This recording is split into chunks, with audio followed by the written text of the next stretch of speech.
જામનગરમાં ચૂંટણી બાદ ઈવીએમ સ્ટ્રોંગ રૂમમાં સીલ કરવામાં આવ્યા છે। સ્ટ્રોંગ રૂમની બહાર ચુસ્ત 3 લેયર સિક્યુરિટી ગોઠવવામાં આવી છે।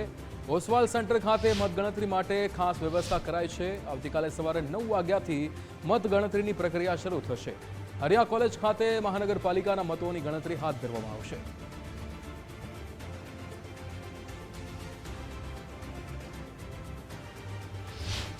જામનગર જિલ્લાની સ્થાનિક સ્વરાજ્યની સંસ્થાઓની ચૂંટણી પૂર્ણ થઈ ચૂકી છે અને તમામ જે ઈવીએમ છે તે હાલ સ્ટ્રોંગ રૂમમાં કેદ થયા છે। હાલ જે છે જામનગર શહેરના ઓસવાડ સેન્ટર ખાતે જામનગર જિલ્લા પંચાયતની 8 બેઠકો અને જામનગર તાલુકાની જે 16 બેઠકો છે તેના જે ઈવીએમ છે અહીં સ્ટ્રોંગ રૂમમાં લાવવામાં આવ્યા છે અને રાત્રે જ અહીં જે છે સ્ટ્રોંગ રૂમમાં કેદ કરવામાં આવ્યા છે। ત્યારબાદ જે છે તે લોક કરવામાં આવ્યું છે અને તેની ઉપર પણ સીલિંગ કરવામાં આવ્યું છે। સાથે સાથે આ જ સેન્ટર પર 3 લેયર સિક્યુરિટી ગોઠવવામાં આવી છે।